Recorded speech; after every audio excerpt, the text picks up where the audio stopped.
This afternoon, we are super excited to have Mike Love joining us at Google. He is regarded by many to be part of one of the greatest American rock groups of all time, which was an important catalyst in the evolution of pop music. The Beach Boys are one of the most critically acclaimed groups of all time. They've sold hundreds of millions of records worldwide. Think about that. And at last count, your career spans, 55 years, 56 years?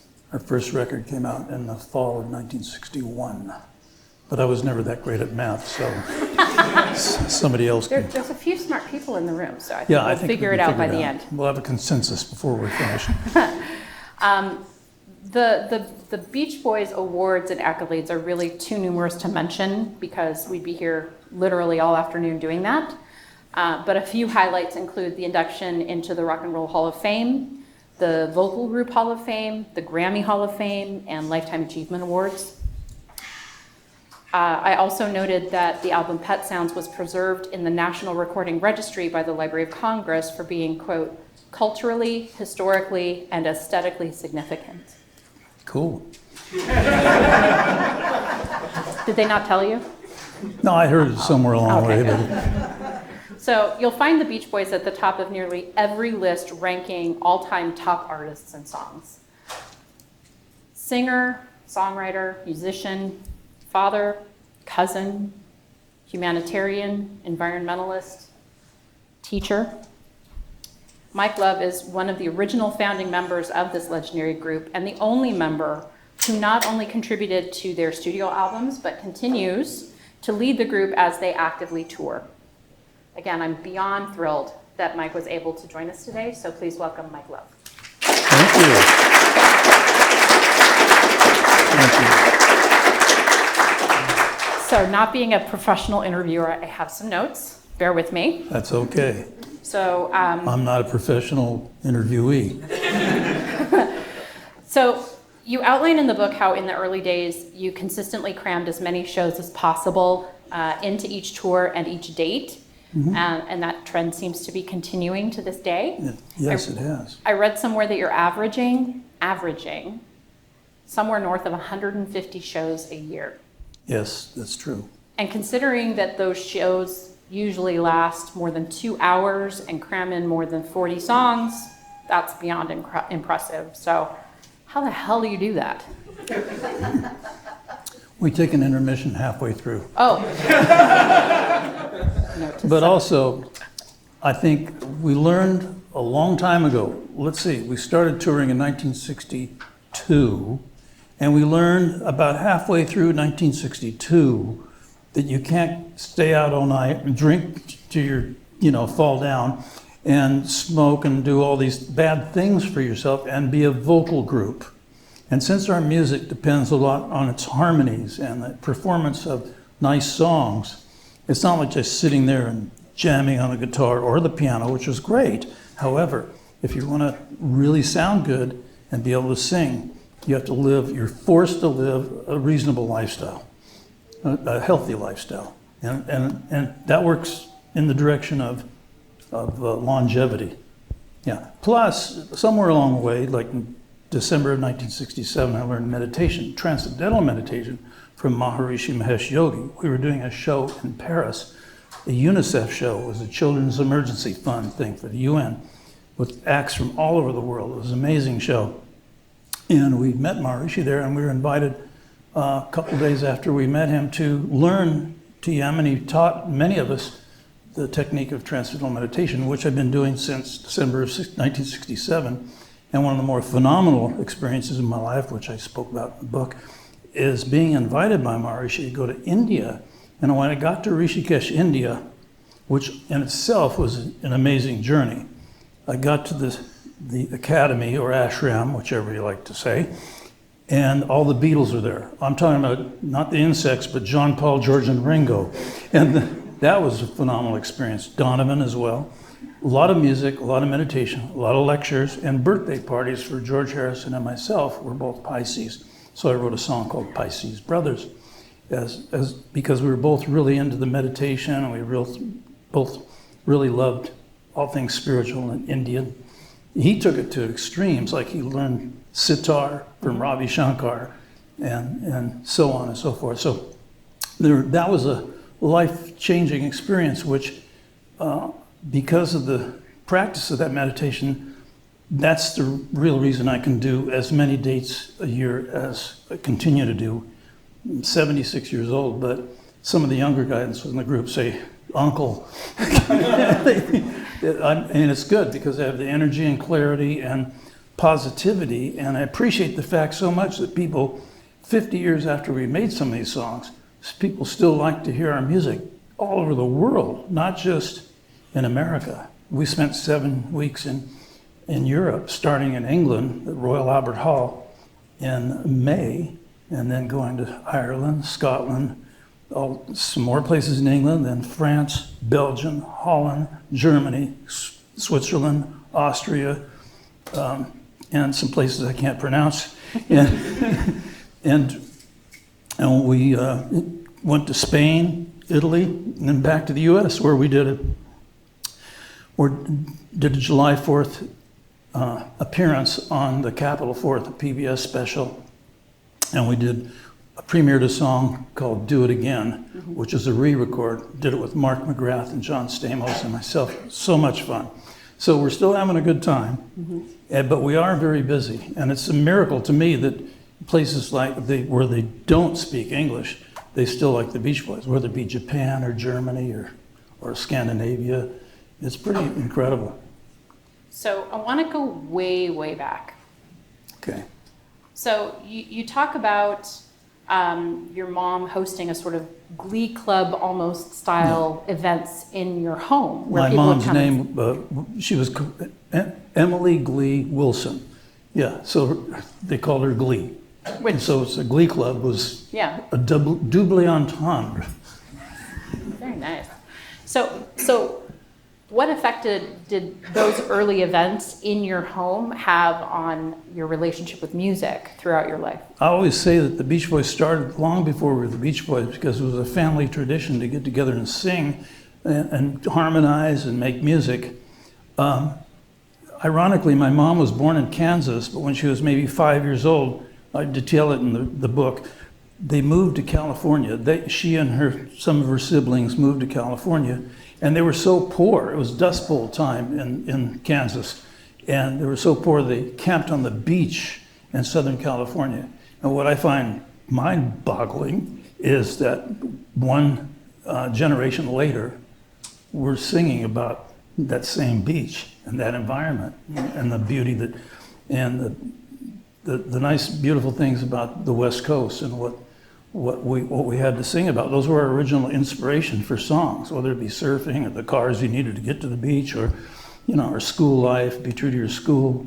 Our California girls, appreciated the girls all around the world, and California, just to dispel any confusion, we look at California as a microcosm of the U.S., and the U.S. is a microcosm of the globe.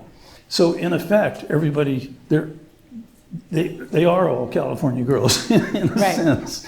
So anyway, just an aside.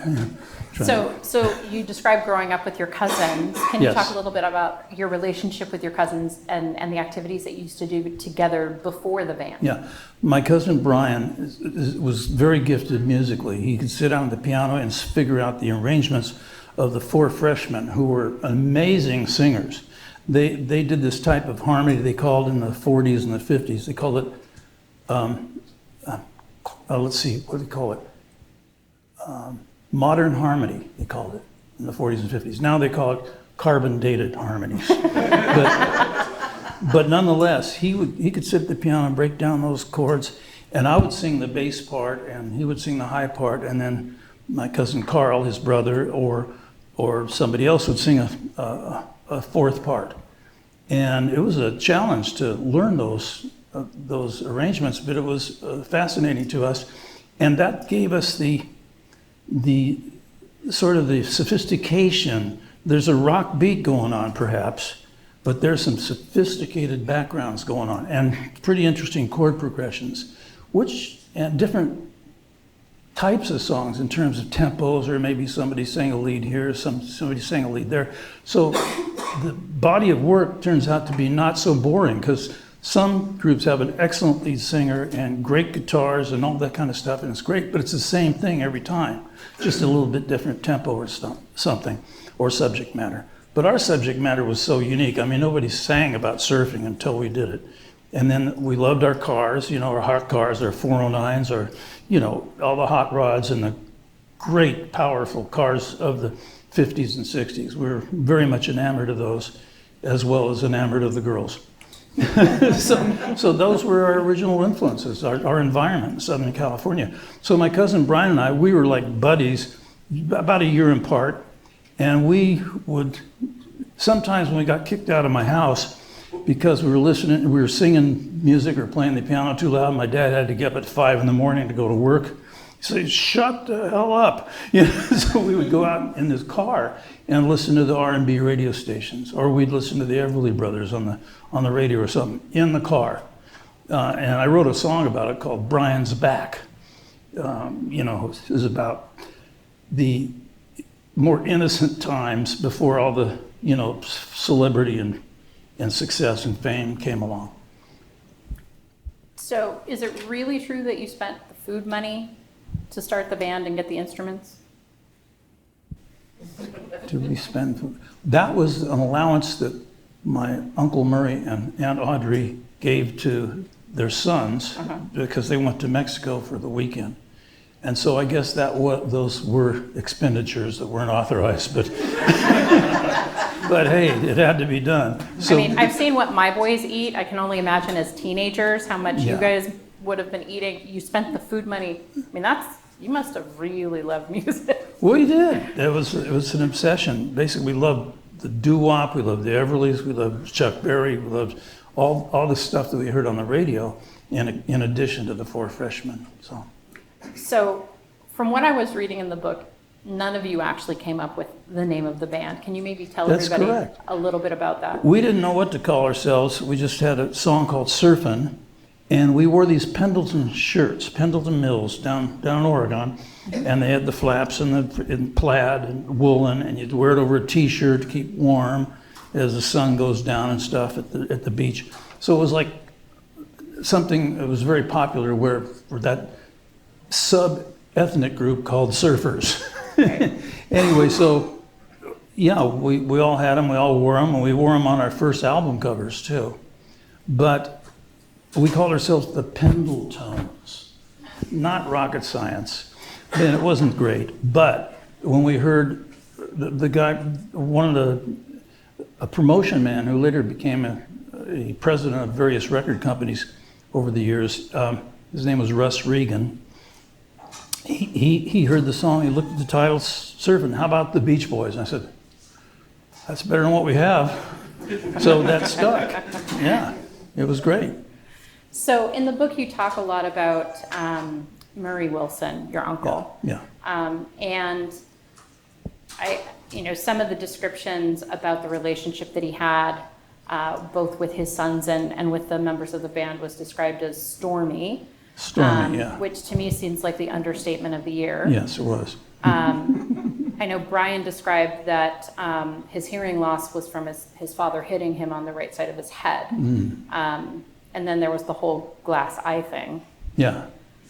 My uncle had an accident at a tire company or something, Firestone I think it was, lost his sight in one eye, so he had a false eye that he would sometimes take out to gross people out.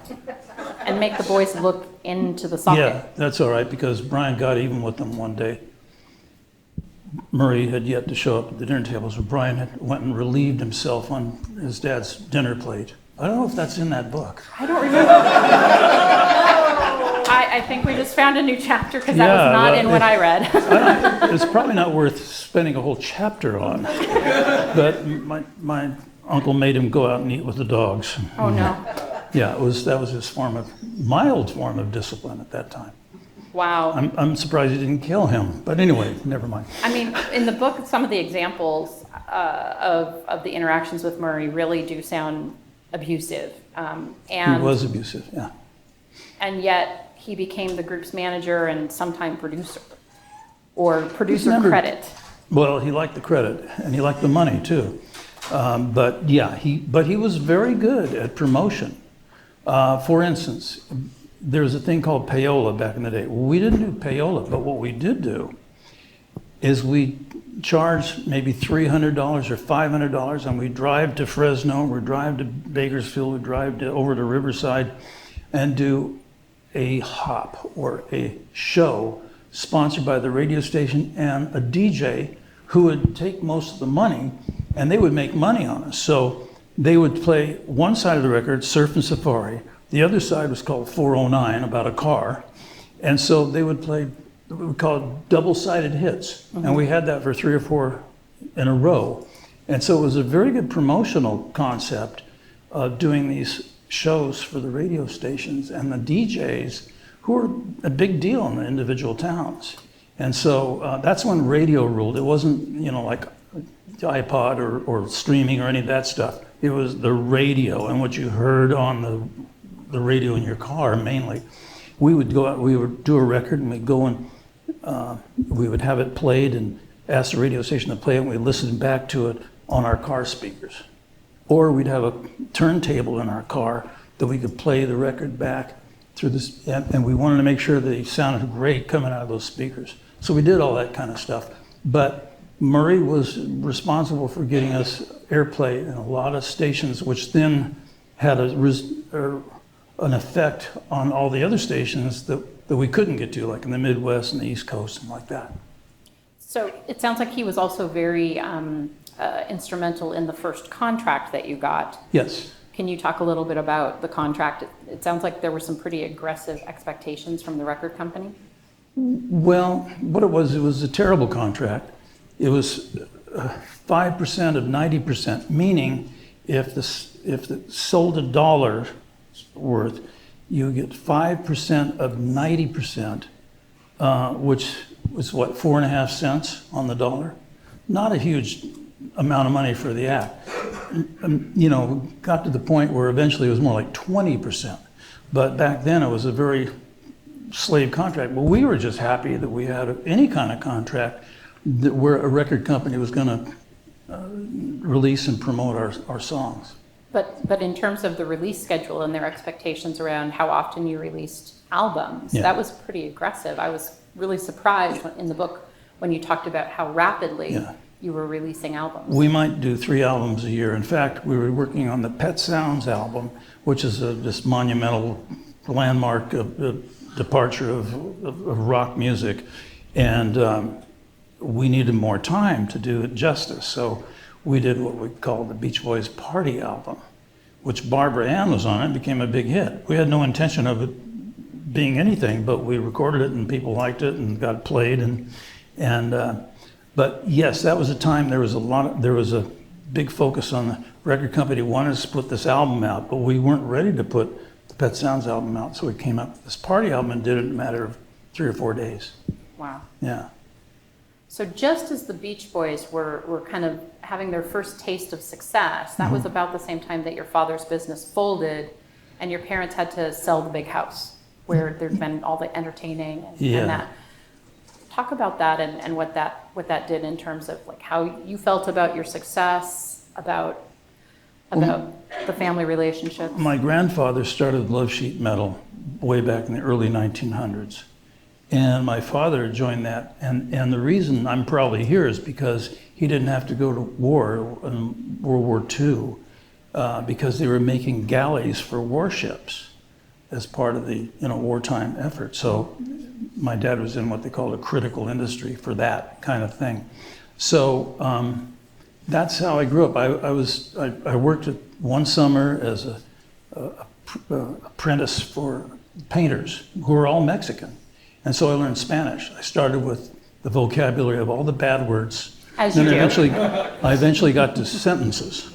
Yeah. But I was fascinated by language and culture, and I still am. I still love, world cultures, cuisine, languages.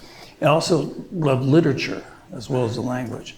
So I wasn't really enamored of of that profession, the painter's apprentice. Then the next summer, I was a woodworking apprentice in a wood shop, and then finally worked my way up to sheet metal apprentice, local 108 in California, in Los Angeles. But it wasn't my cup of tea, and I remember my dad saying, well, what if this music thing doesn't work out? And I said, well, I guess I'll be back here scraping shit off of metal, But fortunately, I didn't have to go back. But in truth, I would have probably gone into rehabbing houses and stuff, because I liked the building part of it. I didn't like the hours nor the labor involved in the sheet metal industry, though. So I was very happy to be able to pursue something that I loved, which was music. And I put a lot of energy into learning about music, and especially the business side of it, especially the one-nighter side of it, the performances. I would spend a couple of days when we were home off the road, I would spend a couple of days a week with the agency, and learning just how to book tours and which cities you couldn't go into, because there was this one promoter there that if you tried going against him, you'd be slaughtered. So, okay, we got to go to Cleveland with the Belkins, but Akron and Canton you can do by yourself. Right. So there was a whole art and science to that. And then there's the promotional side of it, because there's a lot of groups out there. It's very competitive.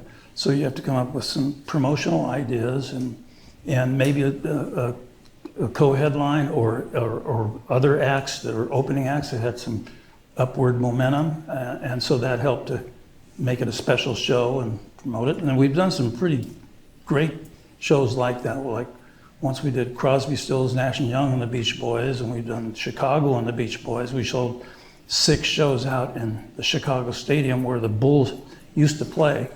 And there was almost 100,000 people in 1 week, which is a lot. And it was a great pairing. So we've done some fascinating things in that regard. So the Beach Boys are really the first boy band. Kinda. Yeah, but you talk in the book about working with another hot duo, Jan and Dean. Can you talk about the relationship between the bands and Brian giving away the first number one Surf City? Surfing? Yeah, Brian Wilson came up with the Surf City idea, and Jan remodeled it and did his own set of lyrics and stuff. But my Uncle Murry was furious with him for giving that. It was a number 1 record. Surfing USA was big too, but Surf City, I mean, it's nice to be collegial, but there is a lot of competition involved. But Jan and Dean, Dean has remained a friend. In fact, when Jan got in an accident, he was in a coma, and then he was paralyzed on one side. And he had to relearn to think and talk and stuff. Dean went to USC as well as Jan. Jan was in medical school. Dean was in, I think it was architecture. And he went on to do some great album cover art. And he even designed our logo, which we still use to this day. Oh, wow. So he's been a friend, and in the art field, he was pretty successful. So in the book, it talks about the success of Surfin' USA, the LP, and then and the fact that Capitol failed to give Brian producer credit on that particular album, and then things seemed to change. Can you talk about the impact that had on the rest of the band? I'm not certain how to answer that, except to say that there was a producer from the record company assigned to the Beach Boys, and his name was Nick Vinay, but he really didn't produce anything because we were self-produced. Right. Brian had the uncanny ability to work with musicians and work with the band ourselves, and we were self-produced with Brian in the lead in terms of the recording of the instrumentals, and then we all collaborated on the performance of them and stuff. And he and I wrote most of the hits for several years, up to and including our biggest number 1 record of the 60s, which is called Good Vibrations. But we were always self-produced. We knew what we wanted. My Uncle Murray would say, oh, you guys don't know what you're doing. Want to make a bet? Okay, so we had a lot of, energy and ego involved, and we were confident that we knew what the other kids of basically our age wanted to hear, in the rock and roll vernacular. So one of the amazing things about music is the ability to evoke feelings and bring you back to a time and a place where that was, in your life. For many, the song "The Warmth of the Sun" is one of those songs. Mm-hmm. Can you tell us a little bit about the creation, please? Yeah, I got my cousin Brian. It was so tumultuous at his home that he rented a house not too far away, a couple miles away from his home in Hawthorne, California, and rented a house. I went over one night and we worked on a song together. He had this beautiful melancholy melody going on and beautiful harmonies. And I wrote the words to complement the mood of that song called "The Warmth of the Sun." And we went to sleep maybe 2 in the morning, 3 in the morning, and got up to the news that President Kennedy had been taken to the hospital in Dallas, Texas. Well, we know what happened there. And we recorded the song maybe 2 months later in early January, might have been January 1, 64. But it was still a time where we're impacted by that terrible event. And first of all, the song is emotional. Second of all, to sing it after that event happening, it was just jam-packed with so much emotion. So even to this day, when we do it on stage, I mean, I still remember that time and the mood and the feeling. It was, hard to, you couldn't get over something like that. So the B-side of Little Deuce Coupe is really unlike any other Beach Boys song I've ever heard. What caused you to decide to put the Lord's Prayer to music? Oh, well, if you've never heard it, you have to listen. You should listen. I recommend you listen to our arrangement of the Lord's Prayer, which is done a cappella, just voices. The bass line itself, which I had to learn, was moved around, like Chuck Berry said, like a wayward summer breeze. It was just an amazing part. And the thing is, the arrangement is beautiful. We sang it, and then we played it for the Wrecking Crew, which is these fantastic musicians that played on a lot of records. Glen Campbell was one of those people. He played on I Get Around, and I think helped me run a song called Dance, Dance, Dance, and half a dozen songs on our Pet Sounds album.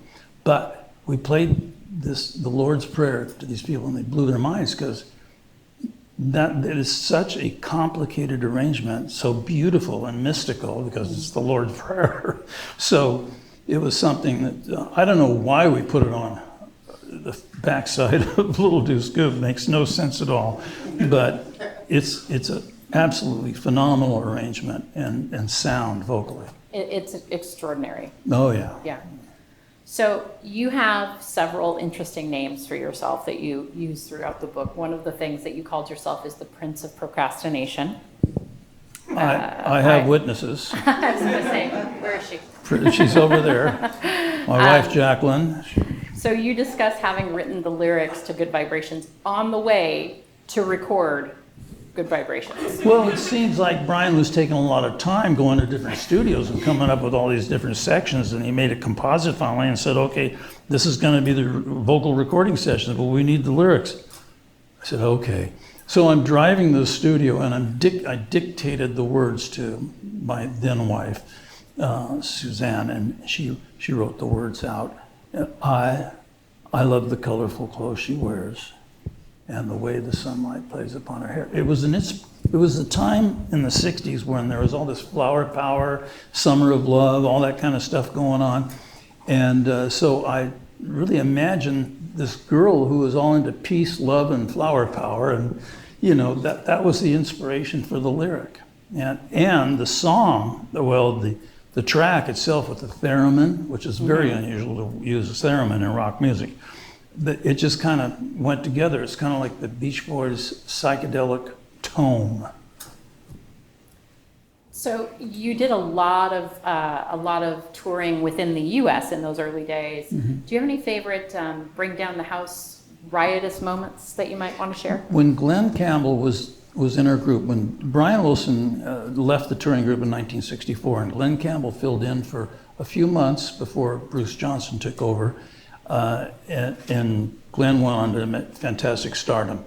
Well, when we I can remember we were playing in Louisville, Kentucky, and there was inadequate security.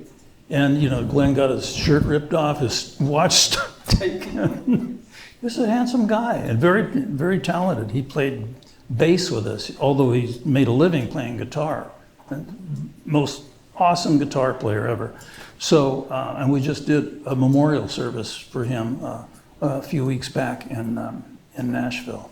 That was really sweet. And we played I Get Around because he played on the track, the instrumental part. And we also did Their Hearts Were Full of Spring, which is a cappella. It's a song about lasting love that was done by the Four Freshmen. And so we have great fond memories of Glenn being in the group. And his sense of humor was unbelievably funny. He was so funny. Brian and I used to make each other laugh, like holding our sides, rolling on the ground. Well, same thing with Glen Campbell. We never had so much fun as when we were touring with him. But that was one incident. And another incident was we were running across trying to get away from this crowd, and I pointed out to my cousin Dennis, there's this guy who was down ready to tackle him. So he sidestepped him and knocked him back, knocked him over. Oh, the things we've done. It's terrible. Well, wasn't very peaceful, to tell you the truth. Speaking of the things you've done, I didn't happen to bring a newspaper with me today, so we'll have to forego any demonstrations, but do you want to talk a bit about the Dance of Flames? Oh, now that's kind of that was a private affair. You put it in the book, so it's not so private. Oh, okay, fine. We were in Australia, and there was a group called the Joy Boys, who were the opening act. And we were invited to an event that they called a shalamaniki, which is a euphemism for orgy, is what it was. But I wasn't a participant, but I did witness what was called the Dance of the Flames. And that is where a newspaper is rolled up, one end is lit, and the other end is tucked between the, shall we say, the gluteus maximi. And the people would run with this, it was in the dark, and the people would run over the, the furniture and so on and so forth with this flaming piece of newspaper. And it was an amazing thing. So we felt it was incumbent upon us to introduce the Dance of the Flames to Hawaii, which we did shortly thereafter. But that was just a crazy thing we did. What are we gonna do? We're acting like idiots, okay? Fine. So you were on your first international tour when you heard that the Beatles were coming to America. Who? I don't know.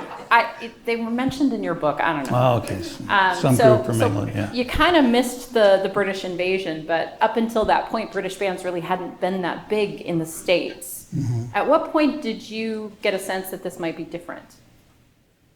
Well, we were both in the same record company, Capitol Records, and no one's been more popular or more successful and prolific than the Beatles. They're just, Elvis was the guy in the 50s, the Beatles in the 60s, but we did pretty well in spite of all that. In fact, there was a radio station in Southern California, KFWB, so they would had a contest.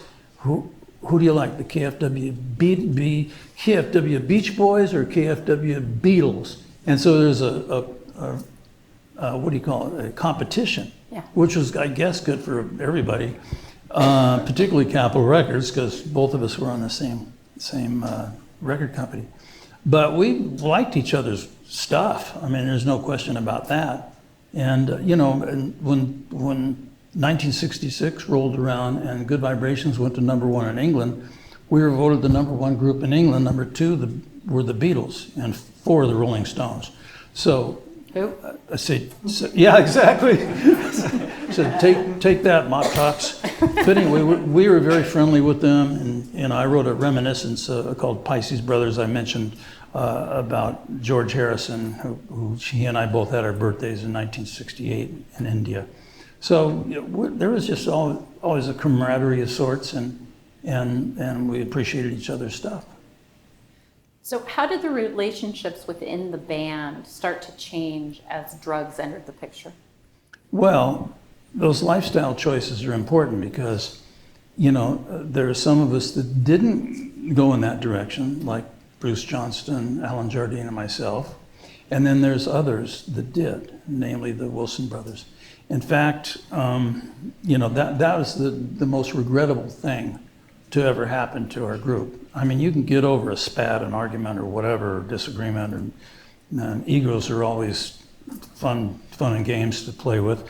But it's when serious drugs started impacting the group. That was the most detrimental thing, I think, and the most, regrettable thing, in my opinion. So mental illness impacts not only the person, but those people around them, their friends and family. Mm-hmm. And I've read that Brian was diagnosed with schizoaffective disorder, which, based on the information I found, looks a lot like somebody who would be on LSD or cocaine or other illicit drugs. So at what point did you realize that Brian's problems might not be just drugs? Well, I think in many cases people with ADD might be prescribed something like Adderall or something like that. And sometimes if they aren't prescribed something, they're self-medicating. Mm-hmm. And a lot of people who become alcoholics are just trying to self-medicate. Maybe they're suffering in some way. And so biochemically, they're imbalanced and they're not feeling great. So you can't fault them for wanting to feel good. Mm-hmm. But unfortunately, some of those lifestyle choices lead to really bad problems, all the way up to death. Mm-hmm. So like I said, it's the most regrettable part of the Beach Boys experience is the intrusion of drugs on our family. So you were forced to file suit in the 90s in mm-hmm. order to legally establish your authorship to some 35 songs or more. That's right. Which was an act that I think seems to unfairly have vilified you in the press and in the eyes of many. From what I read in the book, it seems like you've had to make some difficult decisions, and that was really something that was done as a last resort, because this wasn't just a business, this was family. And mm-hmm. when you throw in the additional dynamics mm-hmm. of family, mental illness, mm-hmm. abusive father, uncle mm-hmm. figure who also played a role in this, yeah. Ultimately, Brian's mental illness and the conservatorship in which it was placed added to the complexities here. So what are your thoughts on how you've been perceived for having had to take that step, and the complexities that played into and the considerations that played into finally having to make that decision to file suit? Well, there was no alternative. If I was going to get the credit for contributing to the songs that I did, for instance, California Girls, I wrote every syllable of that, but my name did not appear on the credits for writing. It was just Brian Wilson. Same thing on I Get Around. Same thing on Help Me Rhonda. These are 3 big hits. Right. Right. Now, some I did get credit for. Fun, Fun, Fun, Good Vibrations, and some others. But that was not fair, and it was because of my Uncle Murry primarily.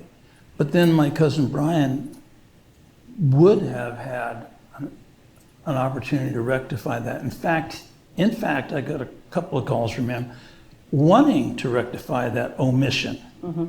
However, he was unable to do so because, as you mentioned, he was in a conservatorship. What that meant was that Brian was not capable of taking care of himself, not only emotionally, but materialistically.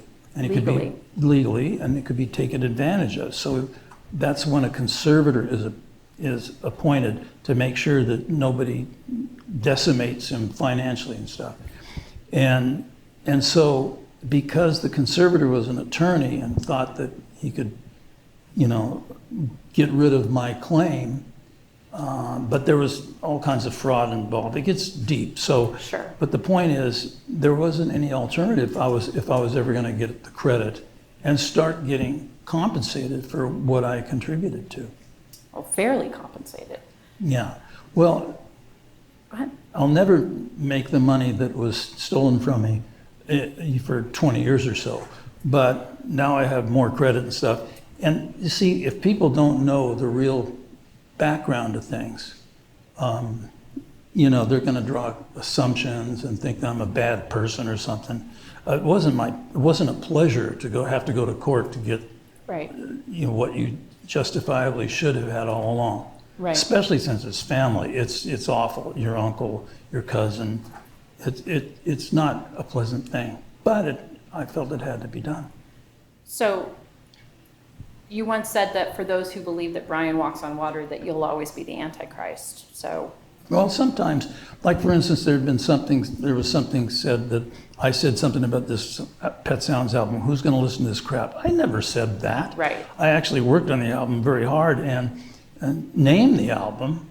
Brian didn't know what to call it. I said, how about Pet Sounds? Because there was a dog barking at a train at the end of the album. So I said, how about Pet Sounds? Double entendre. So, and I went with Brian to present it to Capitol Records. They're the people that didn't know what to do with it because it was a bit avant-garde for its time. But yeah, I was always into doing my part to do whatever it may be. I may not like the lyrics on a certain song so much. Maybe they were done by somebody else and I didn't quite thought it could be better, but I would contribute anyway. So. Well, yeah. and I mean, that's one example of you being misquoted or having been misattributed. Yeah. Another famous one is "Don't fuck with the formula." So again, you say that's the most famous thing you've never said. Exactly. Yeah. I was never disparaging about anything we did, but I would have my own opinion. I'd make it known to others if I thought we could do better. So, did you ever feel like you were competing with the Beatles and the Rolling Stones? Or you described earlier that there was some good camaraderie with the Beatles off stage, but what about other groups of the time? Did you feel like you were competing with any of them? Or was there more camaraderie and just everyone's doing good work? I think everybody kind of likes to hear other groups and other forms of music, and we're all fans of music. But is there competition? Oh yes, there is. But it's a healthy competition. It's like if you're going to play tennis with somebody and they're better than you, it makes you raise your game a little bit, or chess, or anything it is, anything that involves competition. But it's not like a negative kind of thing. At least it isn't with me. I've always thought. I was sitting at the breakfast table in India when Paul McCartney came to the breakfast table saying, "Listen to this, Mike. Flew in from Miami Beach, BOAC, didn't get to sleep last night." So it was back in the USSR, okay? Right. And I said, "Paul, what you ought to do is talk about all the girls around Russia," which he did. And turns out the boy is capable of crafting a pretty good tune. But I had some input on it and Right. give him some direction and stuff. And so that was the kind of thing that just happened spontaneously. And that song is kind of Beach Boy-esque. And they did a birthday song for me in India, which was pretty neat. That was awesome. Have the Beatles singing you "Happy Birthday, Michael Love." That was pretty cool. So yeah, so there was a friendliness there and appreciation of each other's styles and stuff. Very cool. So there's a number of chilling details in the book about Charles Manson and his followers and members of the Beach Boys and various interactions. Can you talk a little bit about what was his initial interest in the Beach Boys and how your paths crossed? Well, first of all, I met Charles Manson once. That was at a In dinner. the shower? Well, no. Let's back up a little bit. Okay. It was at a dinner party that Bruce Johnson and I were invited to at Dennis's house. And when we sat out at the dinner table, it was a big circular table, and it was this guy Tex and and Charlie and Dennis and a lot of girls. The strange thing about it was Bruce and I were the only ones that had clothing on. Yeah, it was interesting. So, and then after dinner, Charlie invited everybody to go into the den, and it was all hot, and it was a summery kind of environment, and he turned on a strobe light and gave people LSD, acid, which I declined because, I never participated in that. So I left, went to take a shower, and somebody followed me into the shower, a young lady. But I was pretty happily married. So, and then Charlie opens the door and says, "You can't do that." And I said, "Excuse me?" He says, "You can't leave the group." I said, "Oh, well, I'm sorry, Charlie, but we just got to get back to the studio. We're out of here." So I'm driving out of the driveway. I'm thinking, "Oh, you got a real live one in your hands now, Dennis." So I guess he didn't check the resume on Charlie, and his, the references weren't looked over to. No. Yeah. So that was the only time I ever met the guy. So, but it sounds like Dennis continued to have some frightening interactions. Well, yes, he was out at the Spawn Ranch, which is where the Manson family hung out most of the time before they inhabited Dennis's place. And I said, "Why are you so uptight, Dennis?" He says, "Well, I saw Charlie take an M16 and blow a black cat in half." And I'm not talking about the animal, I'm talking human being. Blow him in half and stuff him down a well. But Dennis never told the authorities about that. But he told that to me and a couple other people. Yeah, wow. That was rough. So we knew we were dealing with a homicidal lunatic at that point. And so talk a And little that bit. was before the murders happened. So talk a little bit then about Never Learn Not to Love. I can't really discuss that because I wasn't involved in the writing of that. It was Dennis and Charlie. But Charlie worked with Dennis on that. Yes, he did. And he recorded at my cousin Brian's house in the studio. But I wasn't there during that. This is stuff I've heard about. Hearsay, So were you or any of the other band members threatened? Oh, yeah. I was in Manhattan Beach. I have a home there, had a home there. And I got a call saying, "Prepare to die, pig." And I responded in some typically profane way because that's, kind of the way I am. So sometimes when threatened. Anyway, so I told them, come down to Manhattan Beach, we'll see who dies, with bleep, bleep, bleep. Wow. Yeah. But, so they never made it down to Manhattan Beach, I guess. They went some other places Wow. Some other houses raised havoc. But I don't know. It was just a really pretty disgusting, bizarre situation. And it was all due to Dennis's relationship with Charlie Manson. He introduced Charlie to Terry Melcher, who was Doris Day's son, who had rented the house which he had given up. But Roman Polanski and Sharon Tate inhabited that house, and Roman was out of town when that event happened where they slaughtered those people. Wow. Okay, I need to change the subject. That's a good idea. So last year, music writer Tim Summer penned an opinion piece that was called "For the Love of Mike Love, It's Time to Destroy the Legend of Brian Wilson." Did you happen to read it? Oh, absolutely. Okay, good. Yeah. So for those in the room, it highlights that there have been other big successful groups that, for one reason or another, lost the primary member of the group that would have at one time been unthinkable. So talking about Peter Gabriel leaving Genesis or Fleetwood Mac without Peter Green as examples. Was there ever a time in either late '67 or later that the band discussed moving forward without Brian? Or how did the family connections complicate those kinds of considerations? The thing is, Brian wasn't a factor in the touring group since he left in 1964. So he was always involved in the music part of it. Except that when we went, in 1988, when we did Kokomo, which happens to be the biggest hit single we ever had, we asked if Brian wanted to get involved, but he was under the care of Dr. Eugene Landy, who was a piece of work and it far exceeded professional bounds of medical or psychological, duties.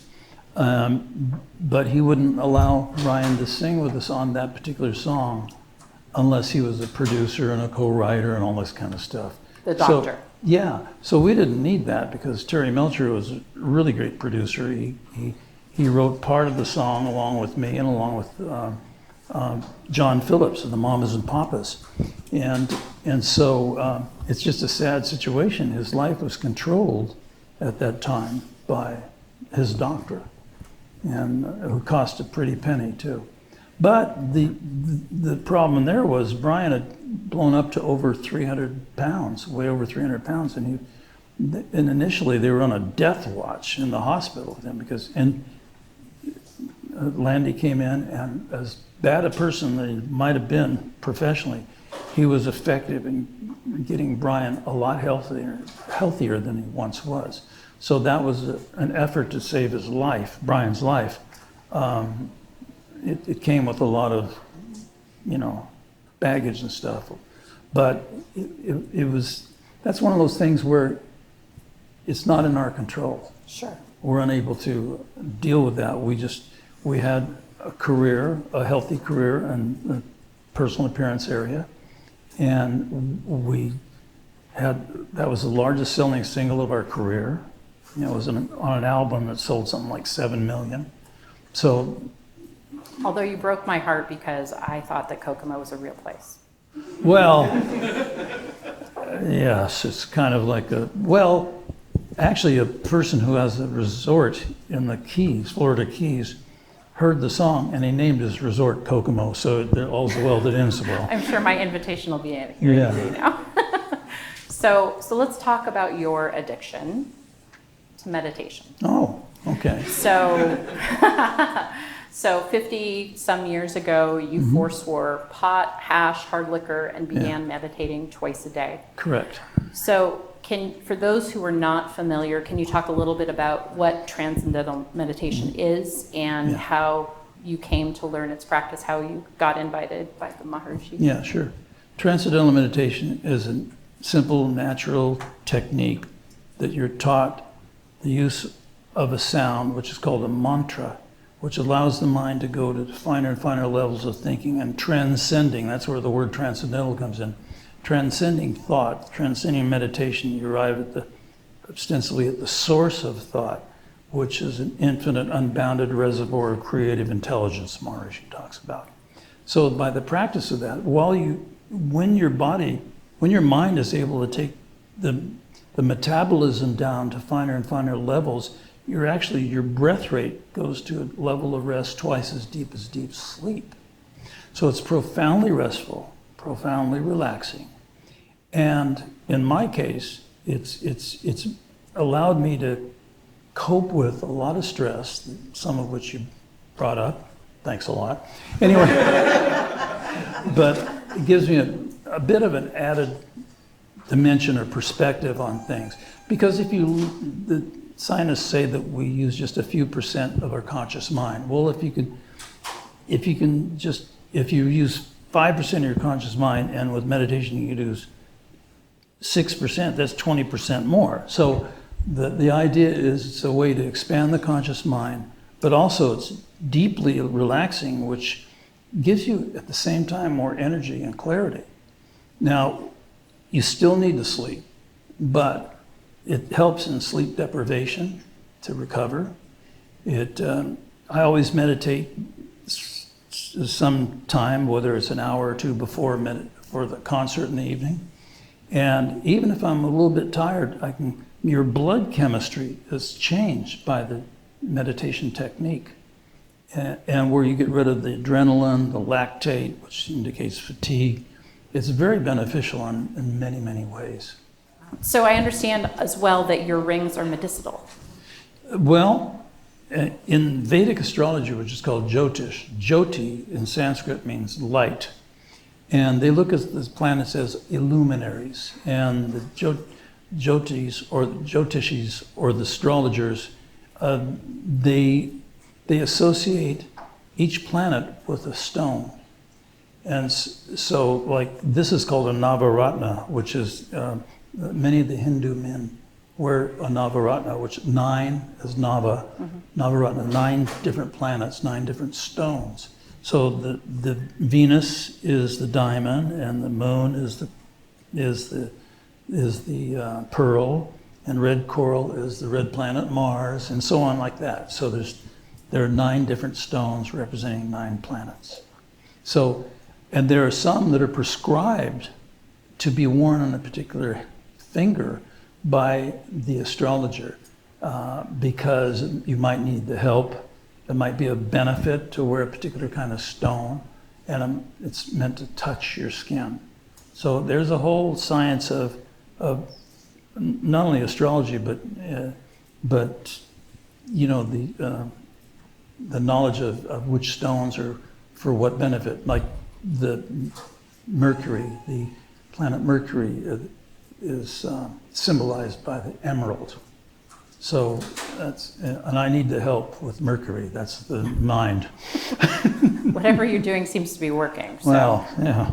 We're keeping our head above water, you know, that's the important thing. If anyone has questions, I'd say this is a good time to go ahead and make your way to the mic that's up here at the front of the room. So how do you think the music industry has changed and continues to change in the age of the internet? Do you think it's getting better or worse, and what kind of advice would you give to young musicians? It's definitely different, because in the days in which we were very successful and initially gaining success in the 60s and stuff, there were record companies that spent a lot of money on promoting you and recording you and that kind of thing. Nowadays, the record companies they're not selling that physical product as much. Streaming is way more important than there wasn't streaming when we were starting out. The radio was king. Nowadays, it's more like streaming is king. So it's a completely different world now. But the thing is, you can, with your laptop and with some recording equipment, you can make up a hit and be known around the world in minutes. So there's a plus to it, even though from the record company side, it's maybe not as easy as it might have been, or it's a different way of approaching things. Sir. I think this is on? No. Yeah, it is. Just get closer. So I think my favorite song that doesn't get very much airtime is the Ballad of Old Betsy. Can you give some background on that? Did what? On the song, and whether or not there was... the Ballad of Old Betsy, the words were written by a guy named Roger Christian, who wrote Little Deuce Coupe also. And but the Ballad of Old Betsy is beautiful. It's a love song about a car. And it's absolutely beautiful melody, harmonies are great. We do it almost every concert, unless we're in a situation where a ballad's not going to go over like who knows if we'll do it tomorrow night in Puyallup, you know, because it's outdoors and it might not have the impact it does in a theater or a performing arts center. But yeah, it was written by, Brian did the music, we all did the performance of it, but Roger Christian was a disc jockey who was a great lyricist, and it's one of his more beautiful things that he wrote. Yeah, I heard it live one of the other times you were in Seattle. Oh, yeah? Thanks. Thank you. All right. Go ahead. I almost feel embarrassed to bring up Manson again, but it's such a bizarre thing. I'm really interested in it. And I was just wondering, it was several months after the Tate and LaBianca murders before the Manson family was implicated. And I'm just wondering if you or any of the other band members suspected that they might be involved before it came out publicly. No, not really. But as I indicated earlier, we knew that he was, a serious homicidal lunatic when he killed that person out at the Spawn Ranch. That was told to me by Dennis, and that was before, months before we heard about these other the implication, their involvement with the Tate LaBianca murders. Yeah, sure. You look fantastic for your age. Thank you. Fantastic period. Yeah, Thank you. so There's a lens crafters nearby. That's okay. I have contacts. That's good. Other than like meditation, it sounds like abstaining from drinking and Yeah. drugs. What are your other like lifestyle choices you make to stay Well, so young? for a while I was 100% vegetarian, but then I started eating fish from time to time. So, but primarily, you know, I adhere to a gluten-free diet. You know, once in a while I succumb to a roll or something. You know, but I think exercising a little bit, swimming the last few days at home, and eating, you know, with some kind of consciousness about, you know, like for instance, quinoa has highest protein of any grain, yet no gluten. And gluten, if you look up gluten, it's not a pretty picture. The what do you call it? The diseases it's associated with, or implicated in. So it's just something I think that's something to keep in mind. And so, but I think primarily the meditation and there's a thing called Ayurveda. Ayas means life and Veda means knowledge in Sanskrit. Now, the Jyotish astrology is one branch of Ayurveda, but there's a whole herbal pharmacopoeia thing that they have all kinds of wonderful herbs and things that you can do to complement your nutritional intake, you know, and so I'm just into that kind of thing. I'm open to and into anything that might be healthy and in terms of a lifestyle and stuff. And like I said, I don't drink hard liquor. I'll have some wine once in a while or some beer once in a while, but that's about it. And so I think it all goes together to live, you know, meditate, eat, you know, as light as you can. And it's terrible because you're gonna always want to demolish that dessert, you know. And I do, and I love it. But by and large, you know, I just try to live a sensible lifestyle. And you know, thank you for the compliment. Well, thank you for noticing. Thank you. So let me ask you just one last question. Looking back over a lifetime and the career that you've had, what are you most proud of? I think it would have to be bringing such joy and happiness to millions of people around the world, you know, through your music, through what you did as a profession. That's a pretty cool deal, you know, I mean, we've had Vietnam vets saying, "Thank you for saving my life." I say, "What?" He said, "Well, your music helped us get through what we had to do in Vietnam." Or the single mom who played our music while she's cleaning up the house or something. You know, times were a little hard, but our music gave that person and that family happiness. And it's ironic because, you know, my mom's family coming from Kansas, very poor. But the music sustained them. It gave them joy and happiness. It didn't cost anything. So, I mean, we've made a living, and a nice living, doing what we do professionally. But at the core, it's the same principle. The joy of hearing that sounds, of maybe making that music. And it just so happens that being from California and being from America, we've done stuff like played 6 months after the Russians invaded Czechoslovakia. We played in Prague, and we were welcomed like heroes because we represented the United States. They were subjugated by Russia. You know, we represented rock and roll, and we're, you know, welcomed like heroes and stuff. And we're just playing our music, you know. So, but there's been some phenomenal experiences like that. But it's all about the music and the happiness that's generated. there might be a subtle kind of form of happiness, like a song called In My Room or God Only Knows, or Ballad of Old Betsy, or The Warmth of the Sun. But it also is the euphoric kind of thing, like Help Me Rhonda, I Get Around, Fun, Fun, Fun, Surfing USA, that kind of thing. Or the mid-tempo thing like Kokomo, for instance, or Good Vibrations.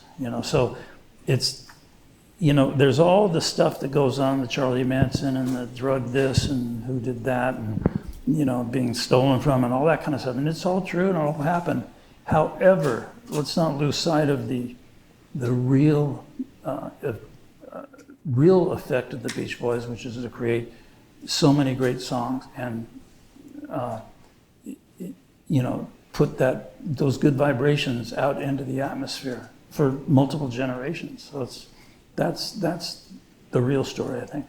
I absolutely agree, especially given that, the fact that you continue to tour and you have some of your original fans who are bringing their children and their grandchildren. That's right. It's something that families can share across the generations and it creates more commonality and better relationships there too. So thank you so much for that. You're welcome, and thank you. So thank you very, very much for joining us. I appreciate it. So do I. Thank you.